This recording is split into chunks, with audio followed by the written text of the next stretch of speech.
And welcome. I'm Rabbi Julia Andelman, Director of Community Engagement at JTS, and it's my pleasure to welcome you to the second session of our summer series, A Wandering People, Jewish Journeys, Real and Imagined. Special welcome to anyone joining us for the first time today. And you can see last week's session at the link that was in the email that you received today. For every series, we have a page that has all of the sources and all of the webinar recordings from that series. You can always go there if you're missing anything. We're so pleased today to have not the session that I erroneously announced last week, but a very exciting session, Home and Exile, Center and Periphery, Ambivalent Journeys in the Torah, with Professor Benjamin Sommer, who teaches Bible at JTS, and Tani will introduce him more fully. So it's actually quite in keeping with the Chancellor's session last week about the longing for Zion. We'll be looking at questions of what is home and what is exile, what is center, what is periphery, and the ambivalence about all of those journeys. So we're so pleased that Professor Sommer is teaching us today. And we're also very grateful to JTS trustee Yael Aspel for sponsoring today's session. If you're feeling inspired by this opportunity to learn with JTS's outstanding scholars, we invite you to consider partnering with us by sponsoring a learning session. We have two sponsorship levels, Chacham for $540 and Sadiq for $1,000, and you can email learninglives@jtsa.edu to find out more. And thank you so much once again to Yael Aspel for sponsoring at the Sadiq level today. And for just for being a wonderful lay leader at JTS and participant in our learning programs. All right, on that note, I turn things over to Tani Schwartz-Herman for a few more instructions. Thank you, Rabbi Andelman. I'm just going to go over. Tani, we can't hear you.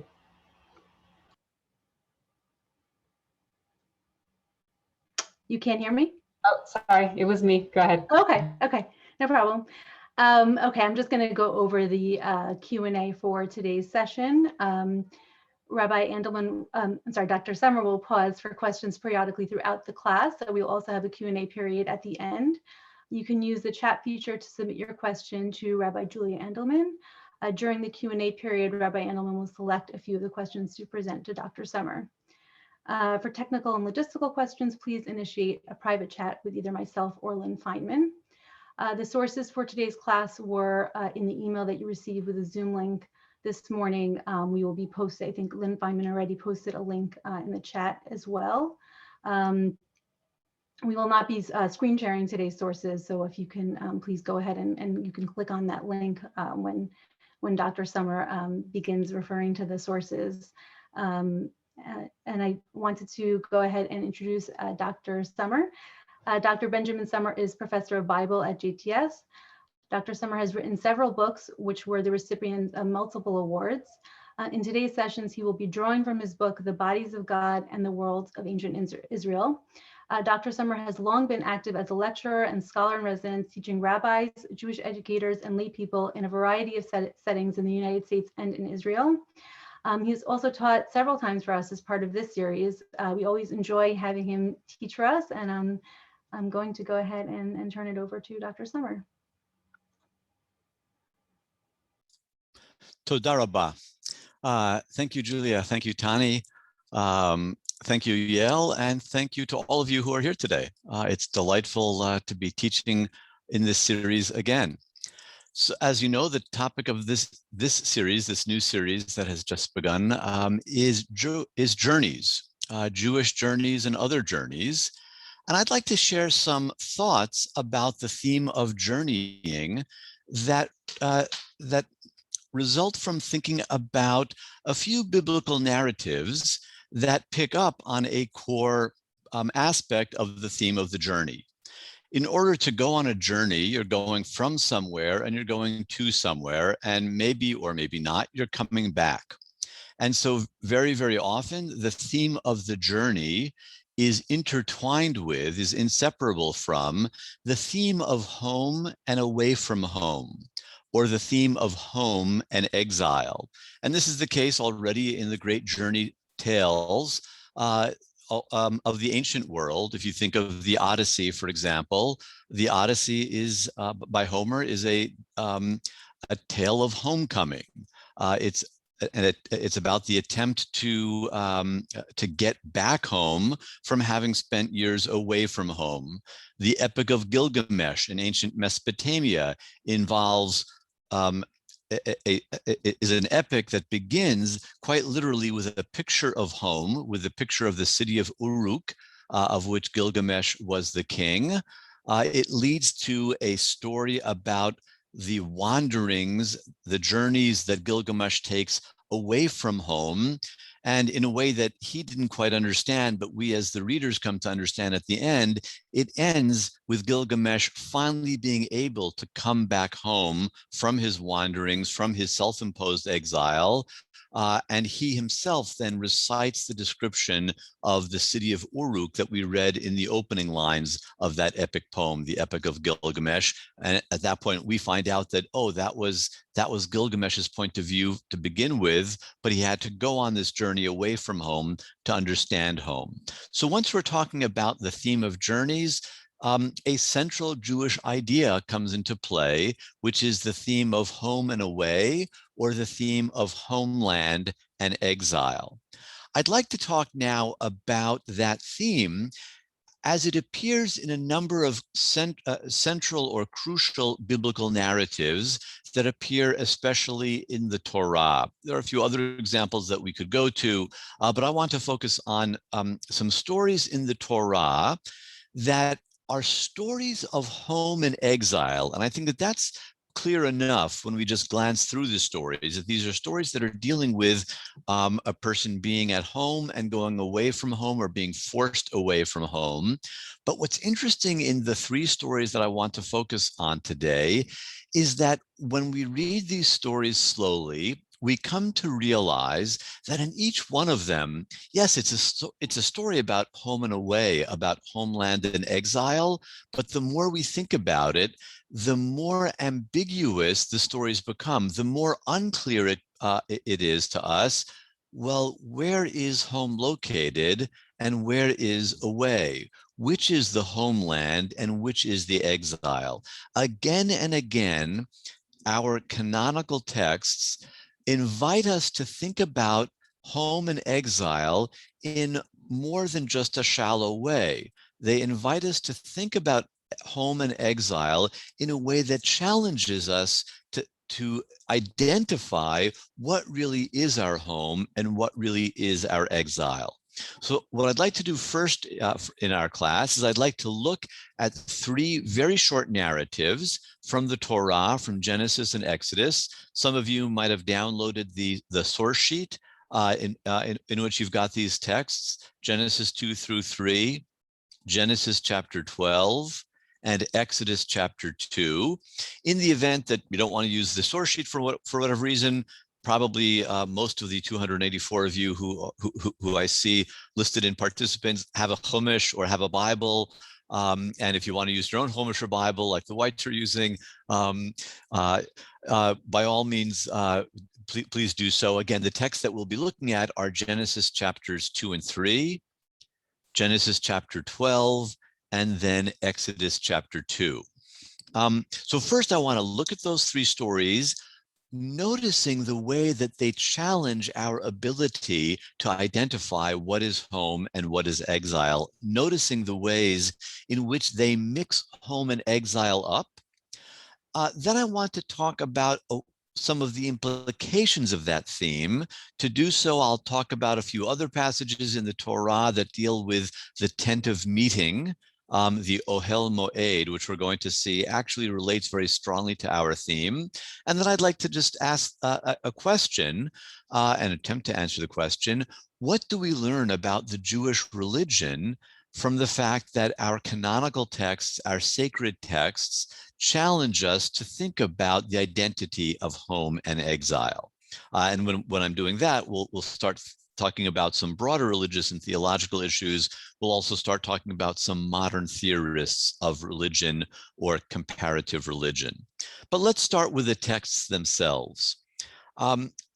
Many of the texts that we get right off the bat in Genesis and Exodus, several of the texts, clearly deal with the theme of home and away, and especially with the theme of expulsion or being sent away.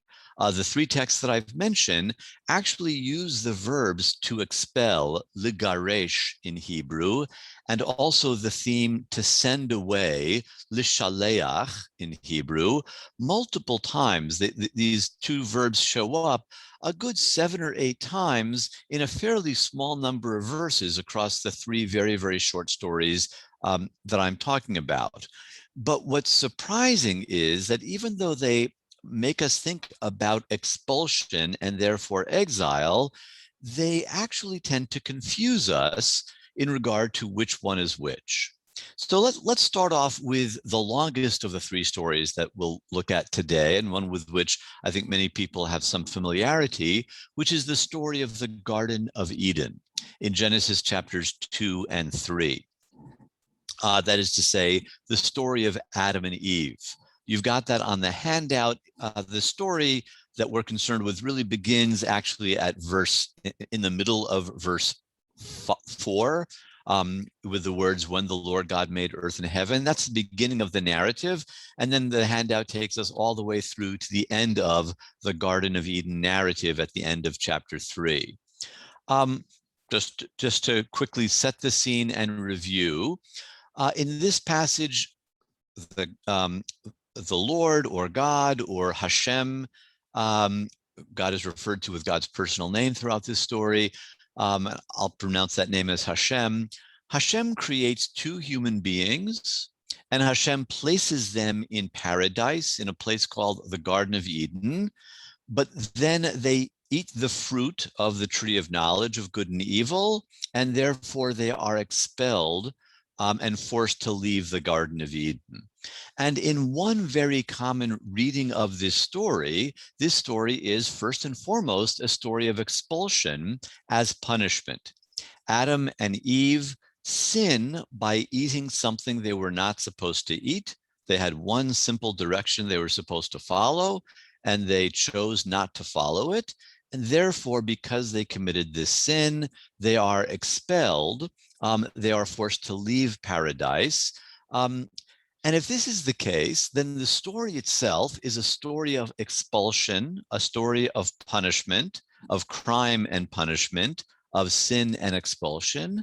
And it can be described, therefore, also as a story of a fall. They are going from a higher place to a lower place, from paradise to the world as we know it, the world that we live in. And if that's the case, furthermore, then I suppose really it is the case that the world as we know it, the world that we live in, the planet Earth that we live in, is a form of exile. We were originally located in paradise, and then we were exiled into the world as we know it because of the sin of Adam and of Eve, of the core sin of humanity. Adam, after all, we should keep in mind, is simply a Hebrew word that means human being. So the sin of Adam is not just the sin of this one guy. It's the sin of all human beings. Chava, or Eve, simply means life. These are symbolic names. These two characters stand for all of us. And the reading that I've just quickly summarized really is especially common in Christianity. The story of Adam and Eve is the story of the origin of sin, the story of the fall, of our exile from paradise. And that reading of the story implies something really quite interesting and perhaps depressing about the world, which is that we are all in exile, that to be a human being is to be in exile, awaiting perhaps redemption, awaiting some point in time when we'll be able to go back, when we'll be able to go back home. But in the reading that I've just summarized of the story of the Garden of Eden, and again, it's not so much of a Jewish reading, but it's more of the classical Christian reading of the story of Eden. In that reading, none of us has ever been home. We were all born in exile. That is, all human beings were born in exile in this realm of sin, and none of us have ever actually been home.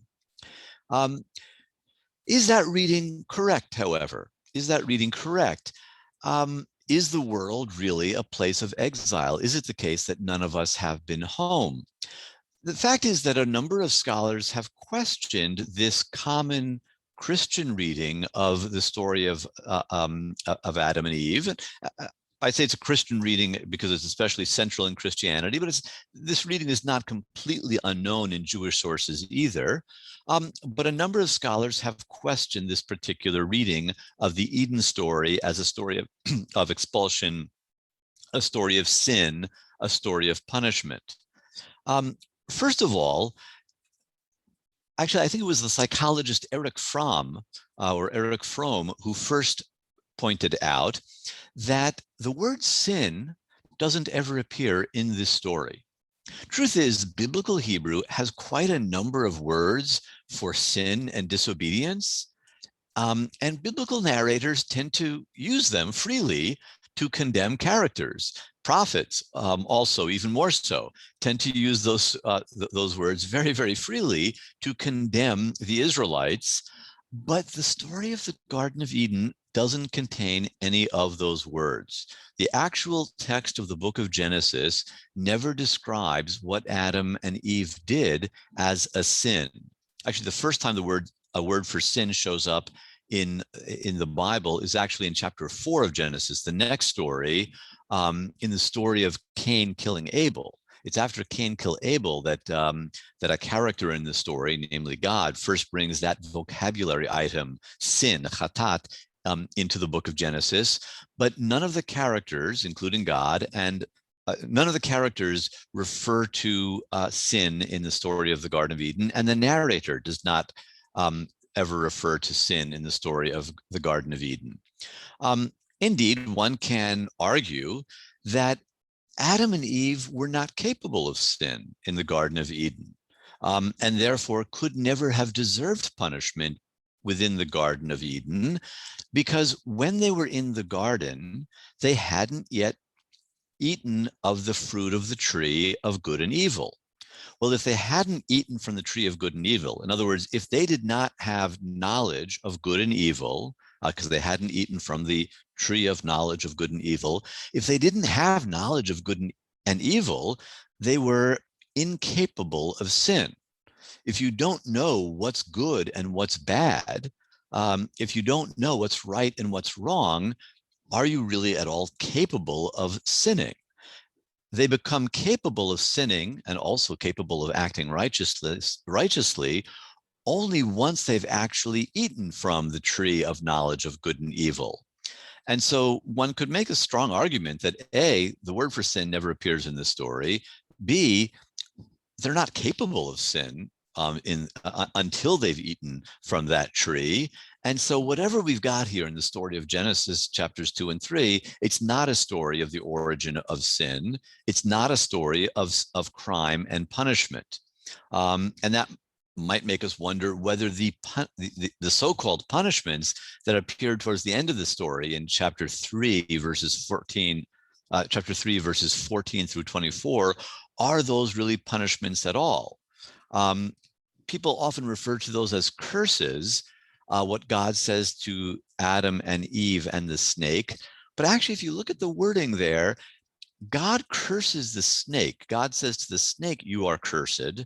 But God never says that to Adam and Eve. God says that the ground will be cursed towards you or because of you or in relationship to you, but neither Adam nor Eve are ever cursed in the actual language of those verses. And so that may suggest that the penalty at the end of Genesis chapter 3, maybe it's not deserved because Adam and Eve couldn't have been responsible for their actions. And maybe it's just not a penalty at all. Maybe we've just been misreading that story. Well, if that's the case, what about the exile? Were they really banished from their home?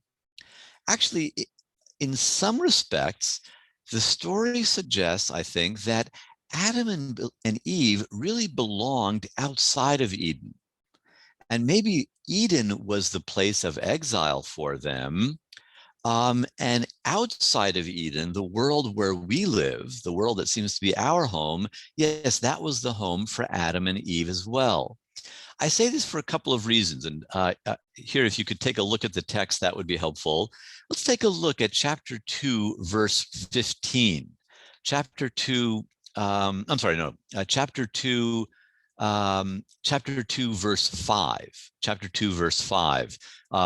Right at the beginning of the story of Adam and Eve, we read there that, well, at the very beginning of time, when Hashem, the God, made earth and heaven, and then there's a long parenthetical statement kind of describing what things were like before God really shaped the universe. And we're told that there was no shrubbery, there was no grass yet, there hadn't been any rain. And also we're told at the end of verse 5, the Adam ayin la'avod et ha'adama. There was no man to till the soil. There is no human being, there is no Adam to work the dirt, to work the soil. This is the first reference in this story to such a thing as a human being. And it's interesting that the very first time we're told about a human being, the very first time humanity, Adam, is mentioned, Adam's purpose is mentioned as well. The purpose of Adam, the purpose of human beings, we're told here, is to till the soil, to work the dirt, la'avod et ha'adama. Now, Adam and Eve do eventually get to the point when they're able to do what chapter 2, verse 5 says, but it's only at the very, very end of the story in chapter 3, verse 23. Chapter 3, verse 23. So let's go to the end of the Garden of Eden story. On the handout, this is actually page 5 of the PDF handout. In chapter 3, verse, it's page 5 of the PDF, so that's the page that says page 4. If you've printed it out, at the bottom of that page, it says 4. So in chapter 3, verse 23, we're told, Vayishalachehu Adonai Elohim migan Eden la'avod et ha'adama asher lukach misham. So Hashem, God, banished him from the Garden of Eden to till the soil from which he was taken. Hashem, God, banished or kicked him out of the Garden of Eden so that la'avod et ha'adama, so that he could work the soil, so that he could till the soil, so that he could work the dirt. The language of chapter 3, verse 23 picks up on and repeats the language of chapter 2, verse 5. He actually has only gotten at this point of the story to the place that he was supposed to be in all along. Only now that he's been sent out of the garden, only now that he's been kicked out of the Garden of Eden, can he fulfill the purpose for which he was initially created. And so this suggests to me the possibility that, maybe Eden was the exile. Adam wasn't originally located in Eden. Again, if we go in the text of Genesis 2, what we see over in verse 15, Genesis chapter 2, verse 15. So this is the bottom of the page marked as 1, the top of the page marked as 2. We read the following. In previous verses, God created humanity, and then in verse 15, Vayikach Adonai Elohim et Adam vayanichehu v'gan Eden le'ovda u'leshomra. God took man, or took the human, and placed him in or God took Adam and placed him in the Garden of Eden to till it and to tend it, or to guard it. So Adam was created outside of Eden to till the soil, the Adamah in Hebrew. Then in verse 15, Adam is taken away from wherever he was before and put in this other place, Eden, so that he could work there instead.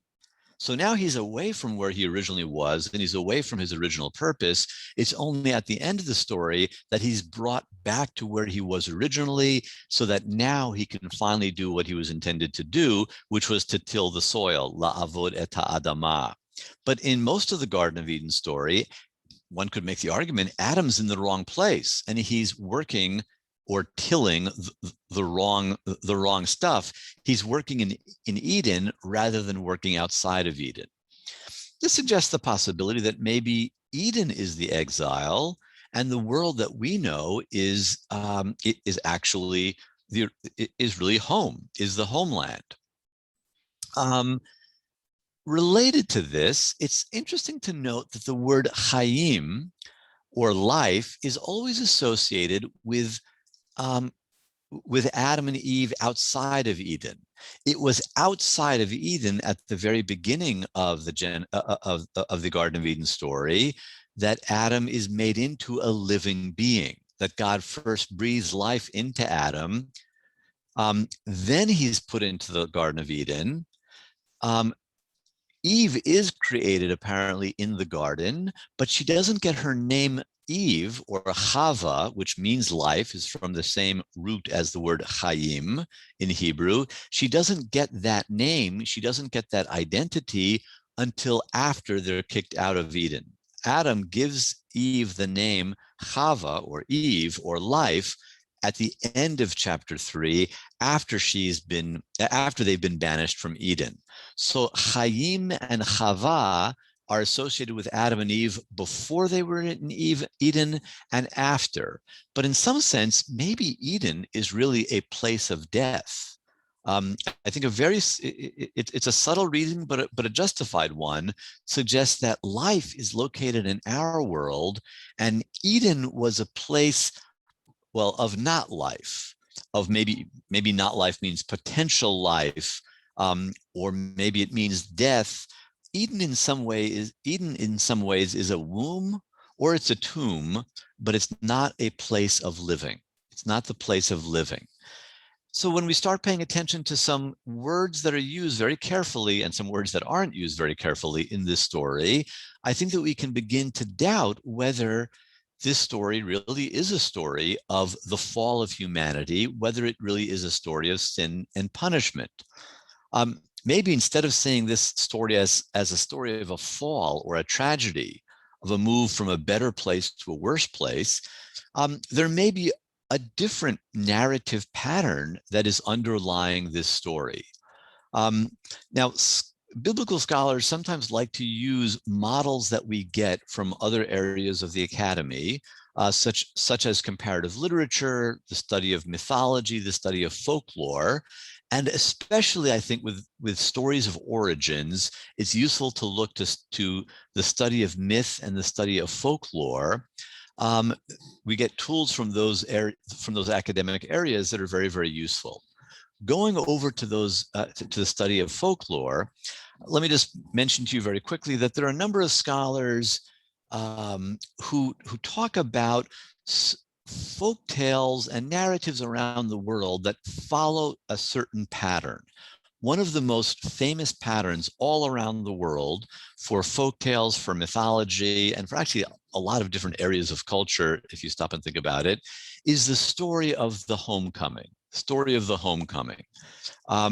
In the classic story of the homecoming, which exists all over the place with all sorts of variations, there are certain elements that show up again and again. When somebody is home, is described as going on a journey, and then with some difficulty coming on back home. One of the things that we find in the story of the homecoming, or the folktale of the homecoming, one of the elements is that in addition to the main character who actually goes on the journey, you also have the sender. Somebody sends the character on this journey. You've got the opponent. Along the way, somebody tries to prevent the character from completing the journey. And you've got the helpers. There are some helpers that allow the character, nonetheless, in spite of the opposition from the opponent, allow the character to come back home to complete the journey. you can think of this, the Odyssey would be a very, very complex example. For example, in Homer's Odyssey, we've got all of those elements. As I mentioned before, this shows up not only in folktales, this shows up in culture all over the place.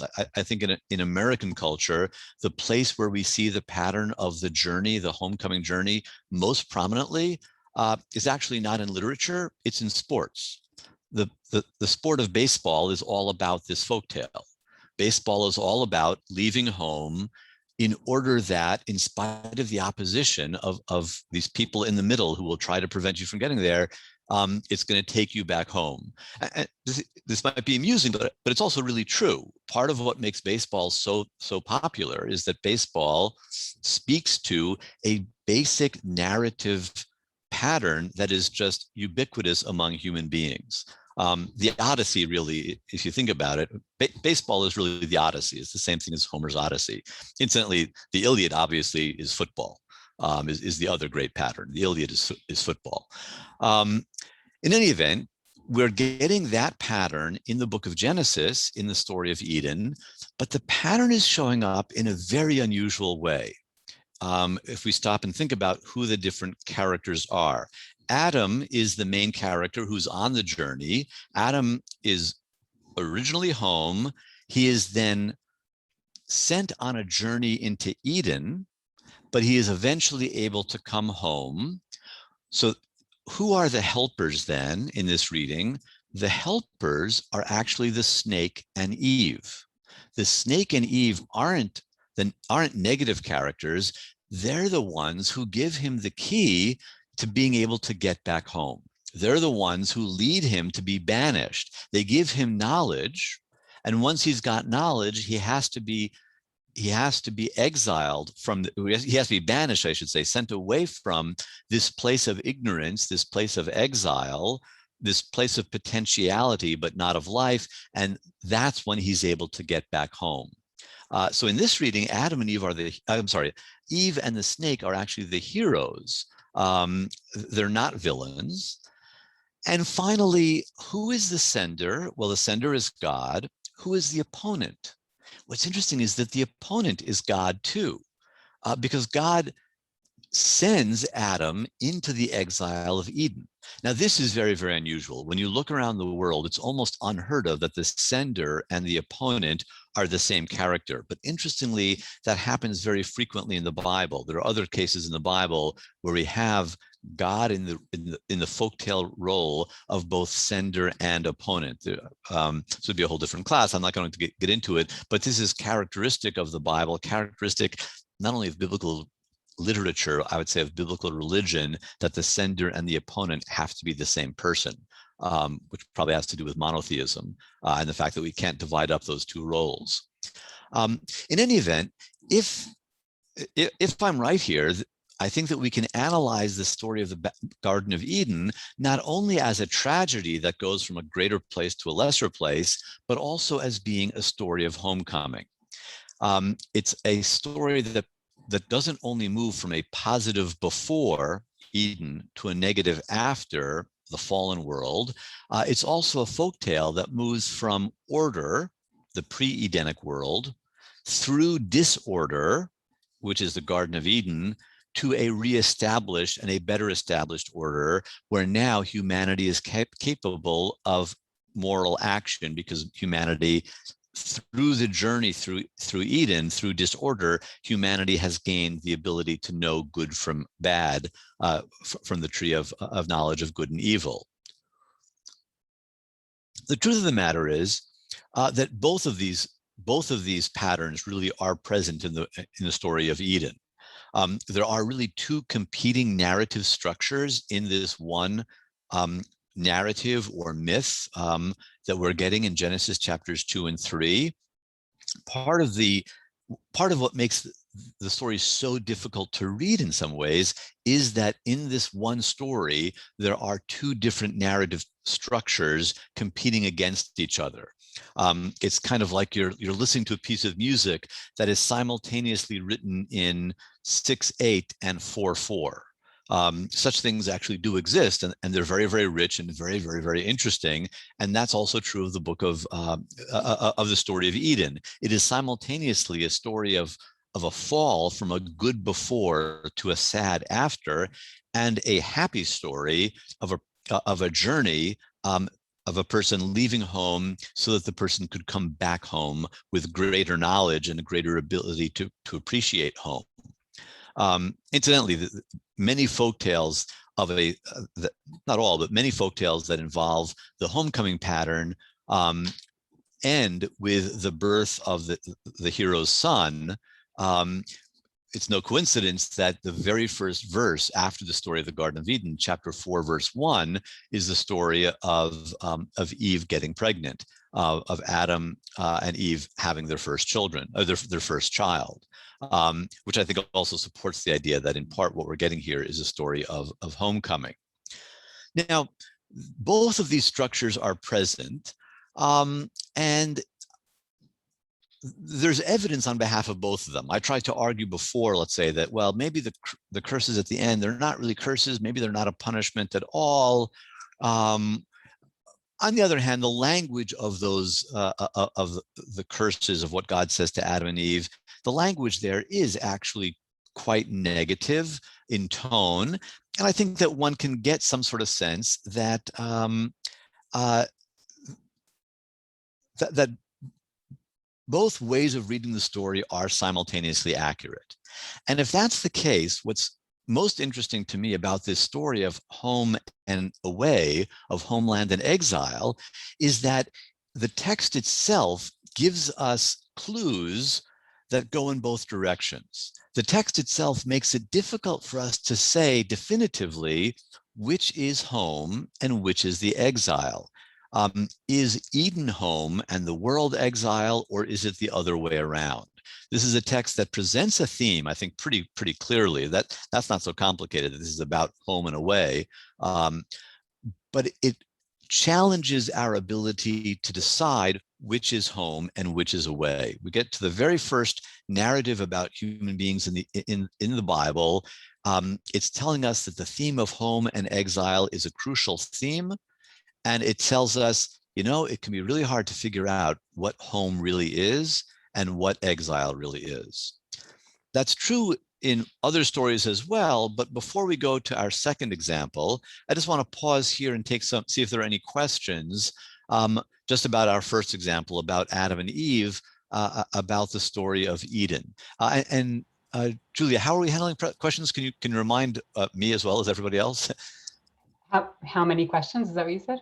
How are we handling them? Are people? Yeah, are you calling it? Me. Okay, so you'll actually fill the questions. Great. Yeah, and I have so many questions, so many wonderful questions. We could spend the entire rest of the time on Q&A.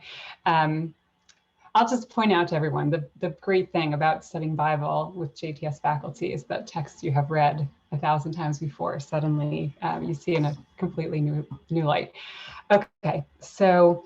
I'll just pick from some of these really wonderful questions. So one person was pointing out that in the memorial prayer in El Malei Rachamim, we talk about Eden as, you know, the place of final rest, the Gan Eden Tehei Menuchatam, and that this is echoed in, you know, in spirituals, you know, swing low, sweet chariot. We talk about home as the place we go after death. So I'm just sort of wondering how you, is that support for the idea that Eden, you know, for not the novel reading that you're bringing us, but you know, the idea that maybe Eden is meant to be kind of our idyllic first and last home. Yeah, wonderful question. Clearly, both later Judaism and later Christianity pick up on this story and use the term Eden as a reference to the paradise that we'll go to after death. You know, most clearly for us Jews in the El Malei Rachamim prayer. So that use is picking up on one of these two narrative structures that we see in the story. It's picking up on the idea that, well, no, Eden was the real home. And, in the spiritual, the chariot is coming for to carry us home. Where we are now isn't really home. And that's a totally legitimate way of using the story. What I wanted to do in the reading that I was presenting was to point out that there's another way of reading the story besides the one that's so dominant in Western culture because it's dominant in Christianity, and it also has some place in Judaism. The reading of Eden as paradise, the world is falling is a lot less prominent in Judaism, but it's not unknown in Judaism. I want to point out that there is this other possibility. And even when you stop and think about the idea that Eden, Gan Eden, is where we go after we die, well, that does mean that Eden is a place of death. And there's pluses and minuses to it. But in some ways, maybe, if we are unchanging and if we achieve perfection in Eden, then perhaps Eden isn't really much of a place. Well, it's not really a place to live, because to live is to undergo change, to be capable of morality, which also means being capable of immorality. When one stops and thinks about it, the idea of paradise, is a little bit of a double-edged sword. So I think we could import the second reading, the homecoming reading, into the notion of Eden as paradise, as Olam Haba, in later Judaism and Christianity, but more primarily that notion of Eden as paradise, as Olam Haba, as the world to come, is picking up on the fall pattern way or the tragedy reading of the Garden of Eden story, as opposed to the homecoming reading of the Garden of Eden story. Great, thank you.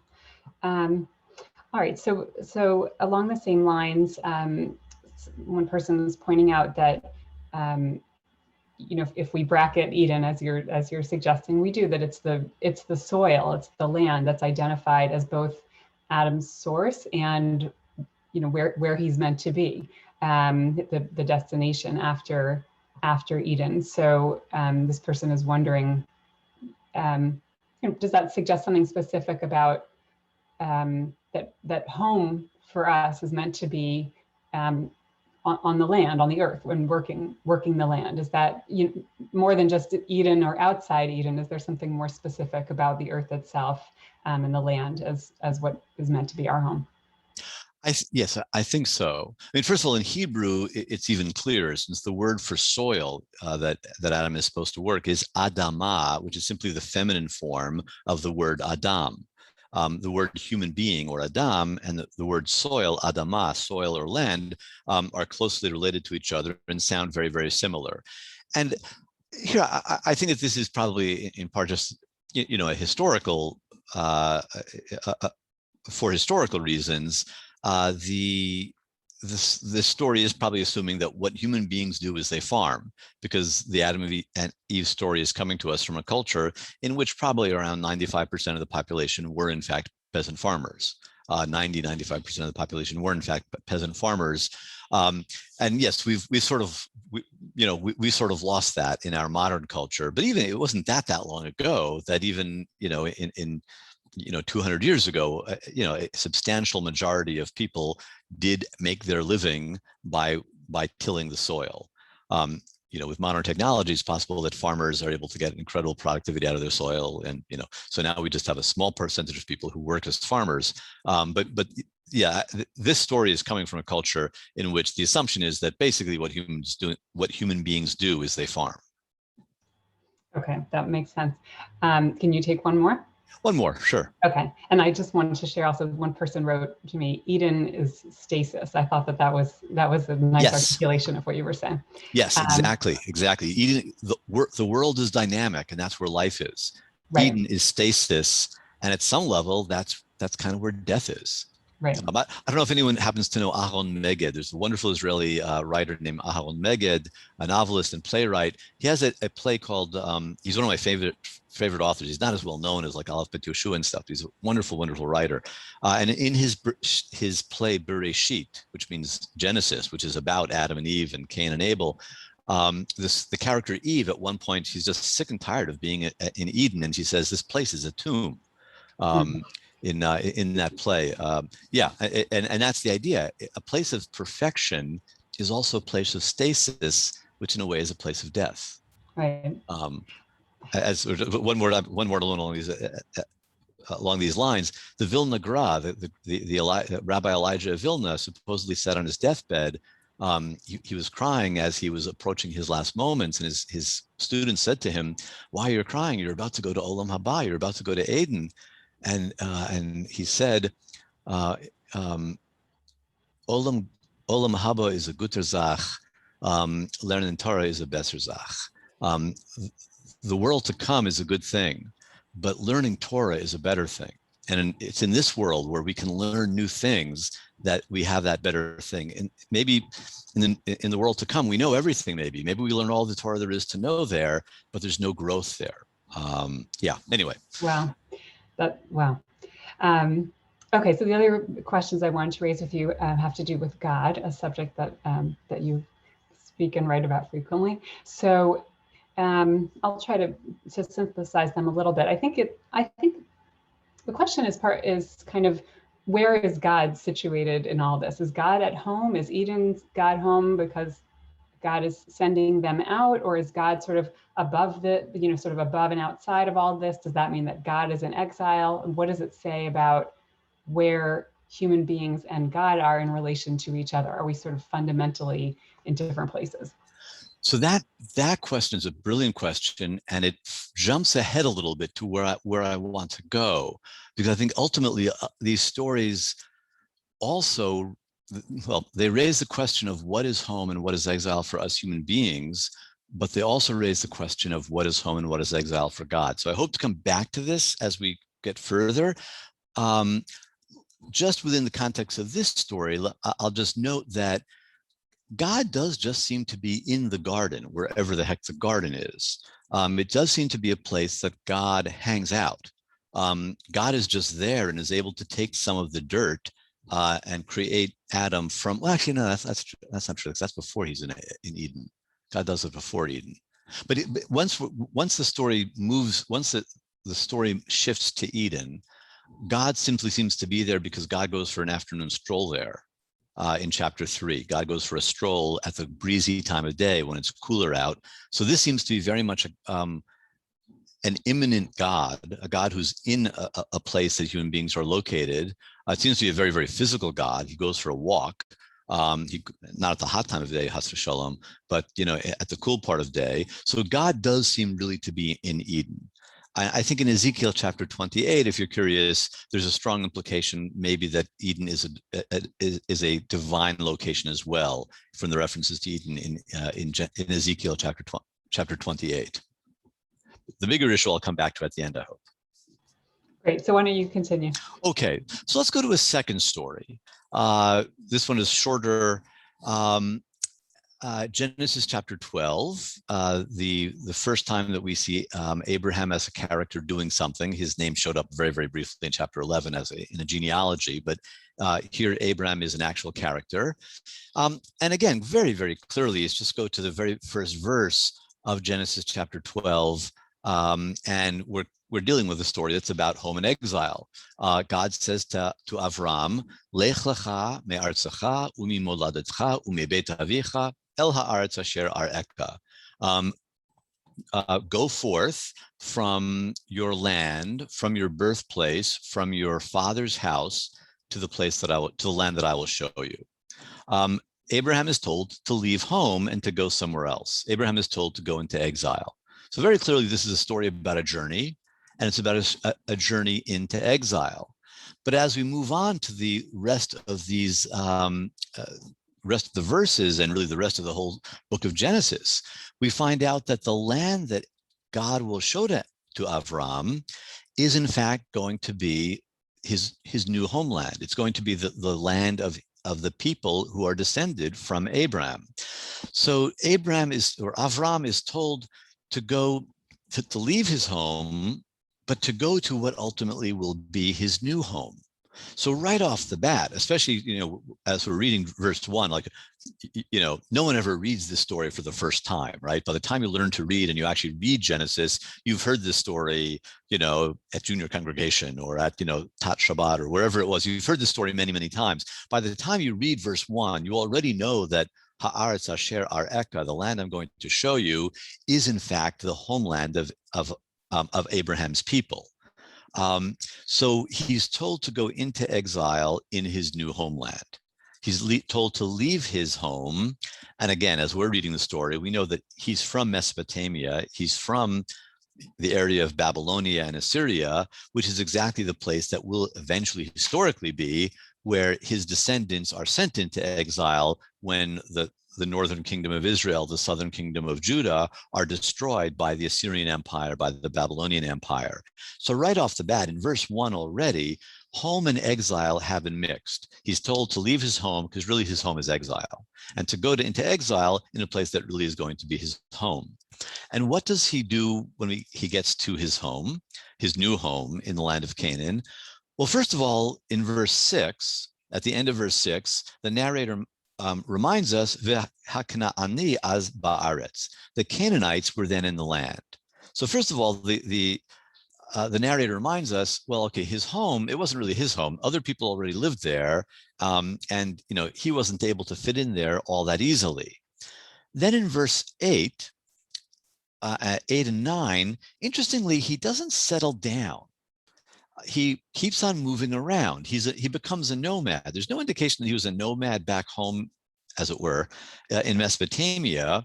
But when he gets to his new home, he doesn't settle down. He wanders around. He seems to be nomadic, which is maybe a little bit ironic that having gotten to what we know is supposed to be his real home, he doesn't settle down. He wanders around. And then in verse 10, we're told that there's a famine in his new homeland, and therefore he leaves and goes to Egypt. He goes to Egypt. So he's told to leave his home to go to a new home, but in just a few lines, just 10 verses later, he actually leaves the new home and goes to dwell in the land of Egypt. There's a lot of movement here, and there's no settling down. And even when he goes to Egypt, we're told he only went there temporarily. Rak lishnatayim. Lagur sham. He's the verb there, lagur sham, means to, probably doesn't mean to settle down forever, but to be there temporarily, to be a visitor there, not a tourist, not just for a few weeks, but to be there, but not on a totally permanent basis. And then eventually the various things happen there. And at the end of the chapter in verse 20, we're told that Pharaoh is mishaleach to him. Vayishalechu oto v'et ishto. Pharaoh sends him away or banishes him from Egypt, and he's sent back to Canaan. So in this quick story of where we first meet Avram, and in a sense, we first meet the nation Israel, the Jewish people, God compels Avram to leave a homeland that in retrospect turns out to have been an exile. He arrives in exile and learns that this place is going to be his homeland. And then the first thing that he does is he exiles himself from his new homeland to go to Egypt, where he'll be only temporarily, and he ends up being exiled or banished from there back to his new homeland / exile. This story really, again, it's confronting us with very clearly with the theme of home and exile, while kind of aggressively challenging our ability to figure out which one is which. Let's go to just one more example of home and exile here. These multiple layers of exile from exile, home that isn't a home, they also show up in the story of Moses' birth and first years. First of all, he's born in exile because he's born in Egypt. He's not born in his family's, in his nation's land. He's born along with everybody else in his nation in Egypt in exile. And then he sort of escapes from his home from his exilic home, from his parents' house. He's sent as a refugee onto the Nile River, because of course, if he stayed, Pharaoh's decree would have ended up getting him killed. All new male babies are going of the Israelites are going to be killed. So his family sends him down the river onto the Nile, which in a way is not just exile, but I think the Nile here is a place of chaos. He's sent on a teva, is the word that's used in verse, what verse is it there? Verse 3. The word translated here is basket. Teva is the same word that was the ark back in the story of Noah. And the basket is caulked with pitch, which is zephet in Hebrew, which is more or less the same substance that was used by Noah when Noah was building the ark. That allusion to the story of Noah and the ark, I think, makes the Nile River here symbolically into a place of chaos. It's similar to the ocean or to the waters of chaos that engulf the entire world. So at the beginning of this story, Moses is sent away from exile, but not home. He's sent into somewhere that it's not even exile, it's a place of chaos. In other words, in a sense, there's really three options here. It's not just that there's home, there's exile, but there's also a third possibility, which is chaos. He's sent away from exile, kind of further away from home into the place of chaos, which leads him, of course, to being adopted by the daughter of Pharaoh. And so finally, he finds a home, except that this home is full of all sorts of irony, because he's now found a home away from his real family, a home in the house of his own family's persecutor, his own family's oppressor. So in some ways, he's found a home, but it's even more intensely the center of exile, as he's in the house of Pharaoh, the house of his own family's oppressor. And then he has to escape, of course. We all know the story. He realizes that the word is out that he had killed that Egyptian taskmaster who was beating the Israelite slave. And he goes into the wilderness, again, into a place that's neither home nor exile in a way, but is a place of chaos. And having gotten to the wilderness of Midian in verse 15, what's the first thing that he sees happening? He sees a bunch of young women at a well, and some bullies come, some shepherds who are bullies come, and they are migaresh to the women. They expel the women away from the well because they wanted to use the well. That term vayigarashum in verse 17, it's very typical of these stories. It's that theme of expulsion that we're getting again and again. He then goes and saves them, and the women eventually take him home. He meets their father. He marries one of these women, and he has a son whom he names in verse 22 Gershom. Moses gives the name Gershom to his son, which we could take as being related to the word ligaresh, to expel. So the choice of his son's name tells us something, I think, about his personality and about the core theme here of expulsion. But he actually explains the name himself in verse 22 a different way. He explains it as being a compound word, not from the verb ligaresh, to expel, but he says it's from the words ger, sojourner, and sham, which means there, because he says, I was a stranger, or I have been a stranger, or I am a stranger in a strange land. That's an interesting comment. When he says, Ger hayiti be'eretz nochriya, I was a stranger in a strange land, what's the strange land?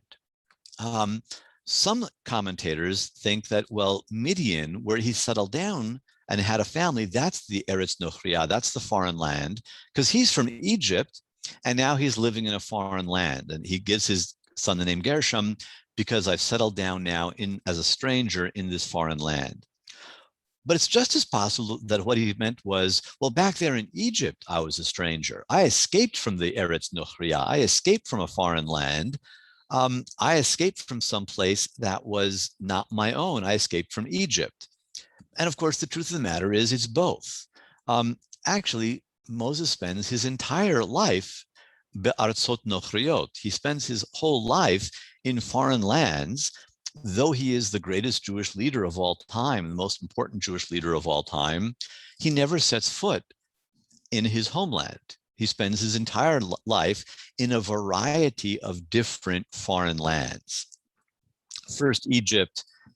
He's in different places in Egypt, the Nile, his own family's house, Pharaoh's house, then Midian, and then he spends the last 40 years of his life leading the Israelites on their wanderings through the desert towards the promised land, but not into the promised land. And of course, famously, he dies inside of the promised land, but he never once sets foot there. So the name Gershom that he gives to his son, it applies to Moses extremely well. It applies to all stages of Moses' 120 years life. He is, in a sense, a very utopian figure in the original sense of the word utopian. Utopos, he has no place. He's never in his own place. So actually, I'll pause there before moving on to sort of the bigger themes, only to see if there are questions specifically on Abraham and Moses, but before we move along. Sure. Julia, do you want to see? I was just looking at 3 or 4 questions that were all, I think, getting at the same idea about, is there something kind of intrinsic to being in foreign land or wandering or exiled, not being at home, in other words, that allows for connection with God? So because you have, right, because Abraham, Abraham is told to leave his home, and right, there's sort of, it's in the context of a relationship with God there, right? And well, that hopefully the question is clear enough. I'll stop adding. Is it clear enough? Yeah. So instead of directly addressing that question, so I think the answer is yes. The whole idea of a human being being in relationship with a transcendent being is a paradoxical idea. And for that connection to be established in some sort of close way means that somebody's got to be in the wrong place. We either have to we as earthly beings have to get some access to something transcendent, or God has to deign to lose some of God's transcendence to come into contact with us. I think in a way, not just Judaism, but the very notion of religion may imply that somebody's got to be in exile. Either we have to leave our earthly home, we have to transcend our earthly home, or God has to come into exile in the world that we live in for an intimate connection to be established between humanity and divinity. And I think that may be why these stories, right at the beginning of the story of humanity, and then again right at the beginning of the story of the Jewish people, which is to say the first story where we meet Abraham, and then right at the story of the Jewish people's greatest leader, the one who really shapes us for the first time into truly a people and not just a clan, not just a small, not just a large family. In the story of Moses, at these crucial moments of beginning, we're always getting this theme of exile and home in ways that are surprising. And so let me pause here and let me think a little bit in terms of some ideas from religious studies. In other words, well, as a Bible scholar, I want to ask the question: when crucial moments of beginning are narrated, why do we get this complicated way of talking about home and exile? I mean, really, it's 2 questions. When crucial moments of beginnings of the Jewish people or the human race are narrated, why do we get the theme of exile? And why does it show up in such a confusing and challenging way in which we're not sure what's home and what's exile? We don't have time to do this, by the way, but if you think of the beginnings of the story of the family of David, that's the book of Ruth. And if you stop and think about it, and I mentioned David as the other candidate for the greatest leader of the Jewish people. Moses and David are the 2 sort of main characters after God of the entire Bible, of the entire Jewish Bible. So the book of Ruth as the story of the beginning of David's family, I think is very, very important here. And I'll let you connect the dots. If you stop and think about it, the same sort of issues of home and exile are showing up in the book of Ruth as well, which is not a coincidence. Why do narratives about the beginning of the human race, or the beginnings of the Jewish people, or the Jewish people as a polity, keep on coming back to these themes? One way that some scholars might want to answer that question is by saying, well, maybe it's because we know that historically there was actually an exile in ancient times. The Israelites were sent into exile from Babylonia.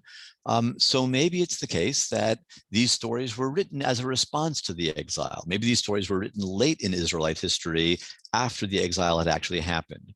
But I think that sort of historical or political reading of the story, I don't think it really works, because the story is, well, for one thing, the language of this story, just linguistically, this is not exilic Hebrew. We know what exilic and post-exilic biblical Hebrew looks like. And all of the stories that we read for today, this probably might not be true of Ruth, but the stories that we read today from Genesis and Exodus, they're clearly pre-exilic linguistically speaking. These were written before 586 BCE, before the destruction of the Second Temple. So I don't think that these stories are responding to an actual historical exile. I don't think these stories are really about politics, or about geopolitics, or about history. I think rather that these stories are dealing with something fundamental to religion. And to get some sort of a grasp of them, I think it's useful to go to the field of comparative religions and to look at some tools that we get from thinkers who think about the nature of religion. So I'm going to summarize a point of view of two scholars in particular. One was a scholar named Mircea Eliade. Mircea Eliade, if you're curious, it's Eliade, who was one of the great theorists of religion in the 20th century, and also a sort of a student of Eliade's in a way, named Jonathan Z. Smith. J.Z. Smith, another of the great theorists of religion, particularly of the late 20th century. And I'm sort of combining Eliade's and Smith's ideas here. It's not really important for our purposes, what's the exact genealogy of all the ideas I'll be talking about. But Eliade and Smith talk about, you might say, two types of religion, or maybe even better, two types of religiosity. They talk about one model that they call the location-oriented or central-oriented model. The terms that they actually use are locative and centripetal, but we could maybe in less fancy language just say location-oriented or center-oriented. And then they talk about the utopian or centrifugal type of religiosity. And in other words, the first type of religiosity is focused on a sacred center, and the second type of religiosity flees the sacred center. And there are types of religion or religiosity that we would associate with each of these. The idea of sacred space, the idea of making a pilgrimage, the idea of people coming together as a community would be associated with the center-oriented type of religion. Clearly, we have that in Judaism with an idea of a sacred center, which for us is Jerusalem. Clearly, many other religions have this as well all around the world, the idea that there's some space that is somehow more touched by God, or in which we're more able to come into contact with God. This is a kind of religiosity that emphasizes structure, rules. Things have the right place, and if we put everything carefully in the right place, the world will be ordered, and God's presence in the world will become possible. In the other kind of religiosity, which flees the center, we get the opposite. We get the idea that the way to really come into contact with God is to free oneself from constrictions, free oneself from structure. God is beyond structure. So we can only begin to come into contact with God if we ourselves can free ourselves of structure. I think we can think of in Judaism examples of of types of Judaism in which our ability to come close to God depends on structure and rules. We can also think about in Judaism notions of freedom, notions of even chaos as a way of beginning to come to know God. And I think in other religions, again, we can find both of these sometimes functioning in the same religion. What's happening, I think, in these biblical stories is that we're being told that both of these are crucial for us to be able to come into contact with God. We need to have a center. We need to have a sense of what our home is, but we can't appreciate that home unless we flee from that home. We need to have a center which gives us a structure, but ultimately, because God is beyond structure, it may be in the wanderings away from that structure, or maybe on the basis of that structure, that we can come into contact with a reality that is beyond this world. You see the same things showing up, I think, in the idea of the tent of meeting, the Ohel Moed in the Torah.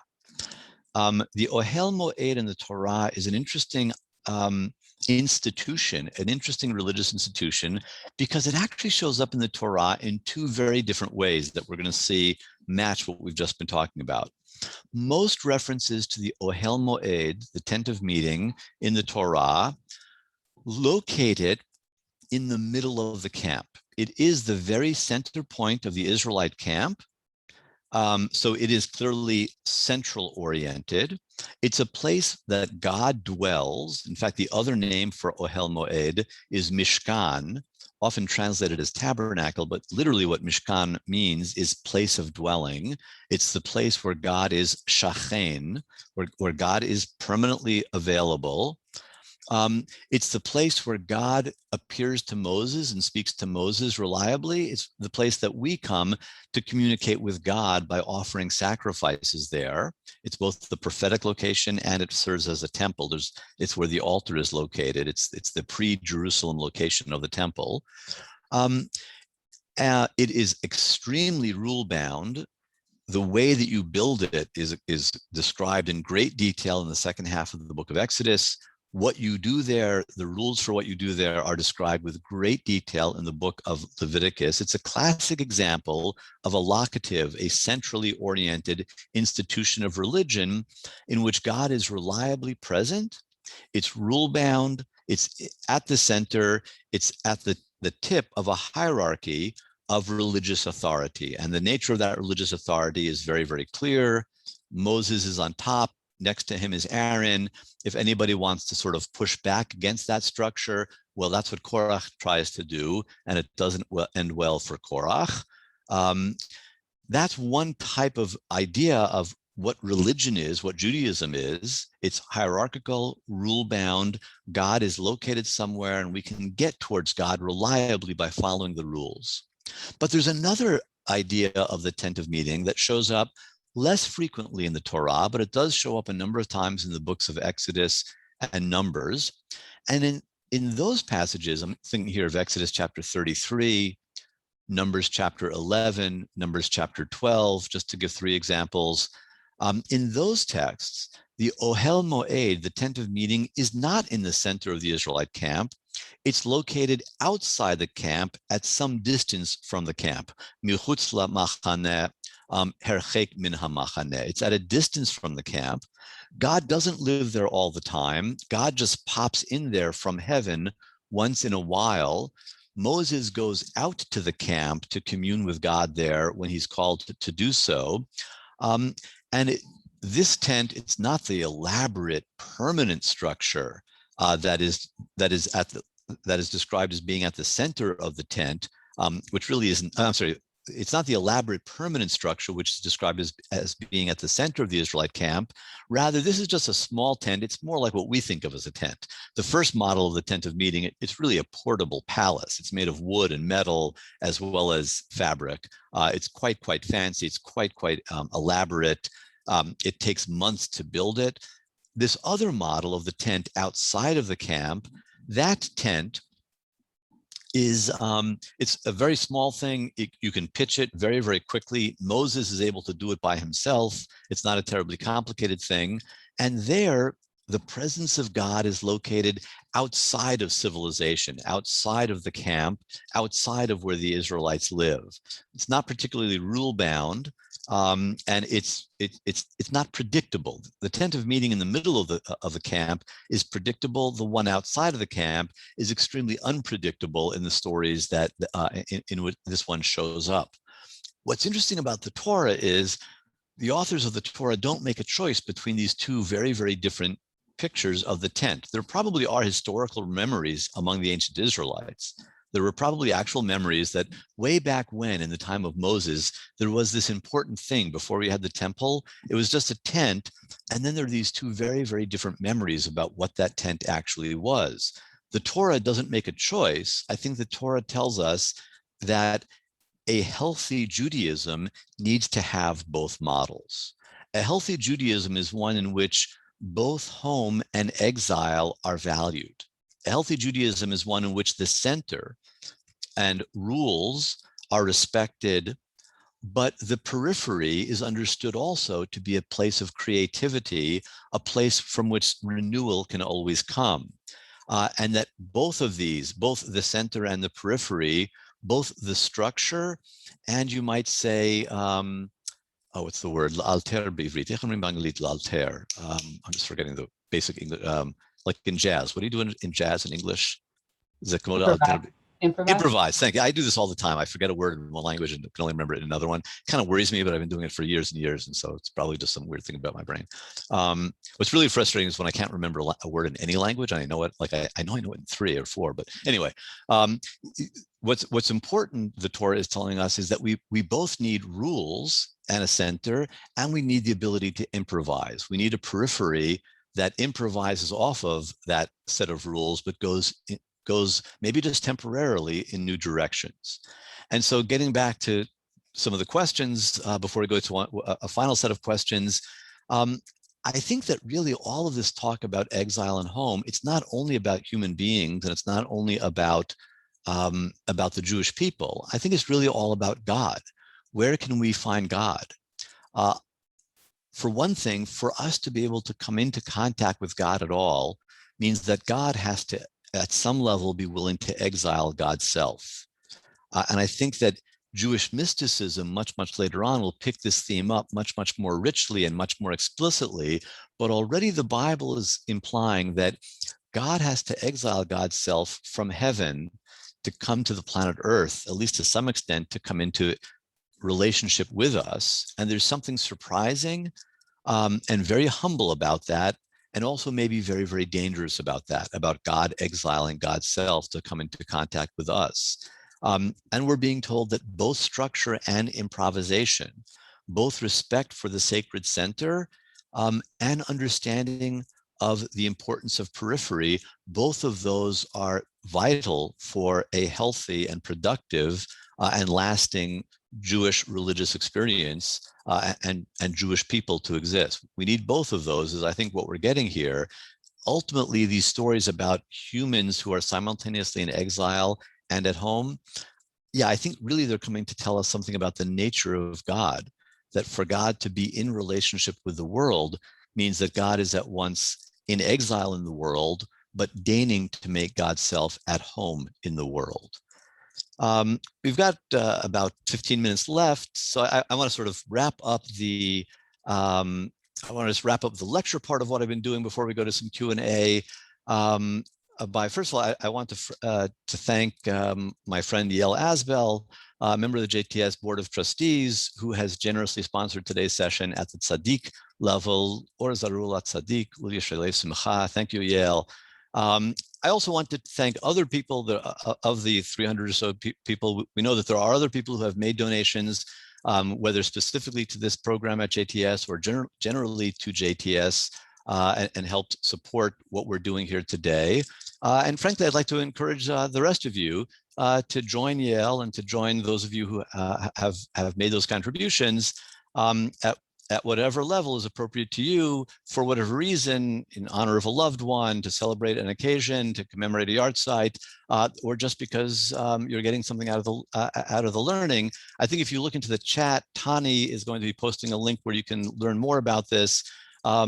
I say this in all seriousness, where we are truly I'm privileged to be teaching at JTS. It's a great institution. It's always been a frustrating institution in some ways because we accomplish a lot, even though historically we've always been underfunded. And to the extent that we're less underfunded, it's just extraordinary to imagine what we could be achieving on behalf of the Jewish people. So I do hope that people will think about that, and we'll take a look at the chat, the URL that Tanya is going to be putting up to the chat. So Julia, we still have time for some questions? And so I'd love to take some more before we sign off. Thank you. Yeah, there's so much here. Okay, so this might sound odd, but stick with it for a second. So a few people in the chat actually mentioned the Wizard of Oz. Mm-hmm. I think one person articulated what you're saying and sort of the parallel to that very nicely, that kind of the balance between safety and insecurity. And, you know, certainly in ancient times, the world was a place of great uncertainty, and we still, it still is for us. And there's sort of, you know, the parallel to the Wizard of Oz and Dorothy on her search. It's like we're sort of always searching for this place of security, and yet a lot of growth happens in the place of insecurity. So I thought that, anyway, since so many people mentioned it, I wanted to mention that that parallel. But I thought that was a nice kind of articulation, or maybe spin on what you're talking about, kind of the need for the two types of places. Sure. I think the truth is, as I mentioned at the beginning, these basic folktale patterns that scholars have spoken about, the scholars of folktale and mythology have spoken about. I'm thinking here of people like Vladimir Prop in particular, would be the most famous example. Once you're aware of the 10 or so basic patterns that Prop talks about, or there's another theorist named Gréma, once you're aware of them, they pop up all over the place. And the Wizard of Oz is a classic example of a homecoming tale, which follows, all of the elements are there. She's the main character. There's the helpers. There are the opponents. There are the different witches who are helpers and opponents. And ultimately, she has to go far away from home to learn that there's no place like home. It's not the most complex or deep example of this folktale pattern, but very clearly it is an example. E.T. for another movie, going for another generation. If you stop and think about it, in E.T. I think it's a little bit more complicated, but E.T. has been exiled. And he has to meet the right people who will allow him to phone home. And once he can phone home, he can go back home. What's interesting is that it kind of is going in the opposite direction, because what we think of as the main character, the kids that we identify with, they're actually the helpers. And the extraterrestrial is actually the main character. He's what's called the object in the language of these theorists. Yeah, it's all over the place. What's interesting in the Bible is the Bible plays with it in a way that very, very few other literatures do, both because the Bible makes the sender into the opponent, for one thing, and also because the Bible keeps on mixing up home and exile. The Bible sort of wants to keep us a little bit off key, wants to keep us a little bit off center. And I think frankly, speaking here, not to sound like too totally JTS capital C conservative, but there's a real message here for people on both extremes of the Jewish spectrum. People who really respect it's really important in Judaism to respect the center and to respect the rules. But there is a tendency inevitably in Judaism to make the center into a place of idolatry. That's what Jeremiah chapter 7 is about, if you're curious. Perhaps the most contemporary, a chapter of the Bible that has the most to say to contemporary Jews of any chapter in the Bible. The possibility of making the sacred center into an idol is always a danger. The possibility of putting so much emphasis on the rules that you forget that the rules are a means to the end of coming into relationship with God, and the rules become what we have instead of a relationship with God. That's a real problem in Judaism. On the other hand, way over on the other side of the spectrum, there is the opposite problem in Judaism of people who just don't care about the rules and who glorify the periphery to the extent of not paying attention and respecting and loving the center. And I think that what the Torah is doing here is telling us that we have to respect both. We have to respect center, we have to respect periphery. We have to respect center without making it into an idol. We can't just use the periphery as a way to escape Jonah-like from the sacred center. We need the rules. We need to remember that the rules are a means to an end and not the end in itself. And I think that there's, to be real honest, the Bible has a critique of certain types of Orthodox Judaism here, and certain kinds of religious Zionism, and the Bible has a critique of certain kinds of Reform Judaism here, and certainly of Chas v'shalom Jewish anti-Zionism, God forbid. And I think what the Bible is endorsing here and is a serious, as the Bible so often does, the Bible is endorsing a serious conservative Judaism. A conservative Judaism that's not simply on the middle, but a conservative Judaism that grabs onto both extremes, because a healthy Judaism has to grab onto both extremes and it has to live in the productive but often difficult tension that exists when you're simultaneously insisting on grabbing onto both extremes. Beautiful. So maybe we'll end with, there are a lot of questions about the idea that you raised of God being in exile. People are asking many things about that. So maybe you can elaborate a little bit, and I'll share a couple of specifics. I guess, one is sort of discomfort with that idea, with the image of God being homeless, as it were, sort of, needing a place. Mm-hmm. And someone else is wondering if, is this parallel to the Christian tradition of Jesus being kind of like God in exile on an earthly journey. And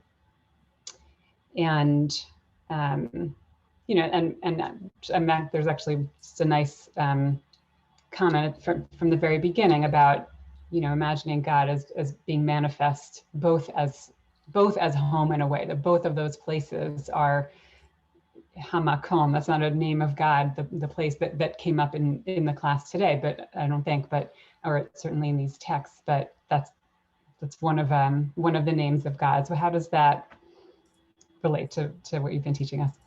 So I think the answer, although it may feel sort of uncomfortable, the answer is about God being in exile. I think the answer to all those questions are yes. It may make us feel uncomfortable, but first of all, the idea of God being in exile, I think it's implied a little bit in the Bible, but it's made explicit in rabbinic literature. Certainly in Midrashic literature, the idea that God goes into exile with the Jewish people is a prominent theme in a certain set of rabbinic texts, both Midrashic and Talmudic.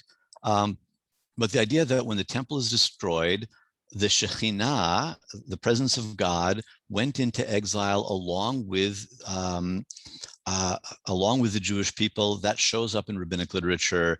It's especially prominent. Just to take one example, you can see this in Masechet Gittin, in the Talmud. You can see it in Pesach Rav Kahana, especially the Tisha B'Av sections of Pesach Rav Kahana. And then it becomes a very, very major theme in Jewish mysticism. A core theme of Lurianic mysticism is that at the moment of creation, parts of God's self were separated from God and became embedded in the cosmos, in the world as we know it.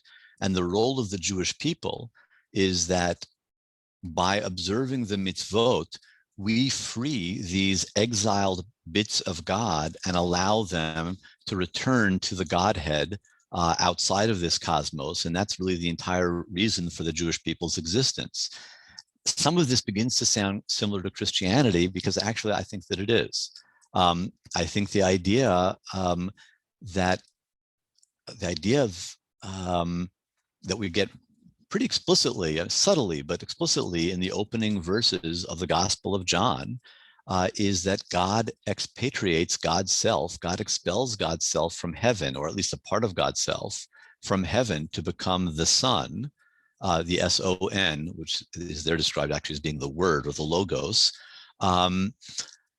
At some level, God suffers in exile. In Christianity, God suffers on the cross in exile to achieve redemption for humanity.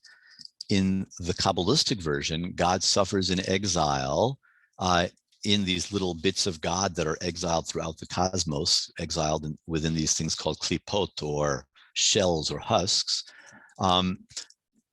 What's different is what Judaism and Christianity do with it. In Christianity, God's own suffering in exile obviates the need for law. There's no need for Jewish law anymore once God has suffered in exile, because God's suffering will achieve in a better fashion what the law was going to achieve. Whereas in Lurianic Kabbalah, the law is what allows God's suffering to come to an end. And once God's suffering comes to an end, then the suffering of the rest of us can come to an end as well. So it may be surprising, but I actually do think that these themes come out much, much more explicitly in rabbinic literature, in the New Testament, and in Lurianic Kabbalah, though they come to expression in those three kinds of literature in very, very different ways. All three of them, including, yes, I have to acknowledge, including the New Testament, all three of them, I think, are really quite rooted in this notion of God's exile. I think, again, it's hinted at, it's hinted at in the Bible. I think it's more symbolic in the Bible, but this becomes more explicit in rabbinic literature, in Kabbalah and in New Testament, which all go in new directions with it. Thank you so much for teaching us today. And you've reframed so much for me about, assumptions that I've made about the Bible's preference for home and, disfavor of exile. You've really turned a lot of that on its head, and talking about these very early roots of, thinking of it more as in terms of a creative tension, and two things that we need, that the wandering is something that we need and the arriving is something that we need, but we shouldn't let go of the wandering either. So really, thank you so much for this wonderful teaching. Thank you again to Yael Aspel. Thank you to everyone for joining us. And next week we will have Rabbi Eliezer Diamond teaching us. So I hope to see everyone again then. Have a great week, everyone. And thank you again, Professor Sommer. Toda rabah. It's been a lot of fun. I hope people have enjoyed it. Litraot. Bye-bye.